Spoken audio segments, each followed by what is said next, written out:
আমার মতো middle class ফ্যামিলির একটা ছেলে কিভাবে ইউটিউবার হলো, আমার ইউটিউব জার্নিটা কেমনে কি হলো। আমার মনে হয় অনেকেরই ইউটিউবার হওয়ার ইচ্ছা আছে এবং অনেকেই ভাববো যে ইটস কাব্য ভাই কাব্য এই কাব্য কিভাবে ইউটিউবার হলো। বল গাইজ, আজকে ঘটনাটা পুরোপুরিভাবে আমি তোমাদেরকে শেয়ার করবো আমার ইউটিউব জার্নি নিয়ে। তো কথা না বাড়িয়ে শুরু করি। তবে যদি পুরো ঘটনাটা তোমরা শুনতে চাও তাহলে ভিডিওটা পুরোপুরি মনোযোগ দিয়ে দেখো, টাইনো না। ঘটনা শুরু হয়েছিল আজকে থেকে প্রায় 5 থেকে 6 বছর আগের ঘটনা। আমি তোমাদেরকে পুরোপুরি বিস্তারিত বলবো যে ঘটনাটা আগে কখনো শেয়ার করি নাই। তো আজ থেকে 5-6 বছর আগে যখন ক্ল্যাশ অফ ক্ল্যান ছিল, তোমরা অনেকে ক্ল্যাশ অফ ক্ল্যান খেলতা। তো ক্ল্যাশ অফ ক্ল্যান খেলার টাইমে ওই টাইমে আমরা আমাদের কোর্ট, কুষ্টিয়াতে যে কোর্ট জায়গাটা ছিল, কোর্টে ফ্রি ওয়াইফাই ছিল। আর ওই সময় ওয়াইফাই অনেক রেয়ার ছিল। 2015 সাল কি 16 সালের ঘটনা, এটা 15 সালের ঘটনা, 2015 সালের ঘটনা। এখানে কুষ্টিয়া কোর্টে তখন ওয়াইফাই ছিল, ওরা ব্রডব্যান্ডের ওয়াইফাই লাগিয়েছিল আর কাছে একটা অ্যান্ড্রয়েড ফোন ছিল। তো আমি আর আমার বেস্ট ফ্রেন্ড আমরা দুজন কি করতাম, ওই কোর্টের ওয়াইফাইতে যে বসে বসে ওয়াইফাই ব্রাউজ করতাম অ্যান্ড পাসওয়ার্ডটা ওয়াইফাই ওইখানে কোর্টের যেই রক্ষণাবেক্ষণের মামা ছিল, মামার কাছে ধরো যে মামারে 50 টাকা 100 টাকা ঘুষ দিয়ে আমরা পাসওয়ার্ডটা নিয়েছিলাম। নিয়ে ধরো প্রতিদিন যাইতাম বিকালে যে সন্ধ্যা 7টা-8টা পর্যন্ত ওইখানে ওয়াইফাই ইউজ করতাম, মানে একটা অভ্যাস হয়ে গেছিল।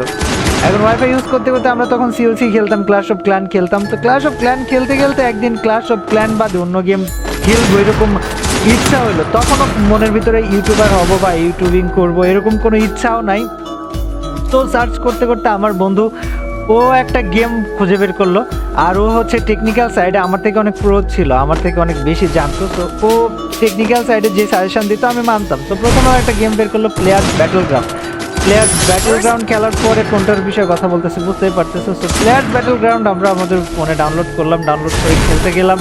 বাট 1 জিবির আমার ছিল 1 জিবির ফোন, আর ওর ছিল হচ্ছে 512 না কত, মানে 1 জিবির অর্ধেক যেটা ছিল ওইটা। তো প্লেয়ার্স ব্যাটল গ্রাউন্ড ডাউনলোড করার পরে ইটস লাইক আমার ফোন আর নড়ে না, আর ওর ফোন তো মনে করো স্ক্রিন অফ হয়ে গেছে, চালু করতে যে আর চালু হয় না। তো দেন আমরা ওই গেমটা তো চলবে না, ওইটা আনইনস্টল করে দিলাম। আনইনস্টল করে দেওয়ার পরে আমরা আরেকটা সিমিলার ক্যাটাগরির গেম দেখতে পারলাম, যেটা ওই গেমটা ছিল হচ্ছে 2 জিবি না 1.2 জিবি মতো। আরেকটা গেম দেখতে পেলাম যেটা সিমিলার মেকানিজম, বাট যেটার সাইজ কম ছিল। তো ইটস লাইক আমাদের জন্য ইজি হবে এরকম দেখে আমরা সাইজটা দেখে ডাউনলোড করলাম। আমি অনেক আগের কথা বলতেছি, 2017 সালের দিকের ঘটনা। আমি 15 সালে ওয়াইফাইয়ের ঘটনা বলতে বলতে 2017 সালে চলে আসছি। মানে আমরা ওইখানে প্রায় 2 বছর মতো ওই কোর্টের ওয়াইফাই চালাই গেছি। আর ওইখানে শয়তান ছিলাম, প্রতিদিনও যায় ওয়াইফাইতে মুভি টুভি ডাউনলোড করতাম।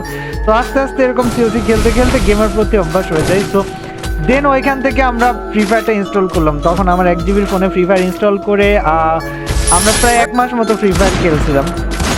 এবং এটার নাম যে ফ্রি ফায়ার বা এটার সম্বন্ধে আমাদের এত ধারণা ছিল না, বাট আমরা গেমটা খেলতাম, মজা পাইতাম এরকম। তো গেম খেলতে খেলতে একদিন আমি হচ্ছে ওই সময় ওর থেকে বেশি কিল করতাম মোবাইলে। তো মোবাইলে বেশি কিল করতে করতে ওই সময় আমি মোবাইলে ইউটিউবও চালাইতাম বসে। তো একদিন ও আসেনি, আমি বসে বসে ইউটিউব চালাইতেছি।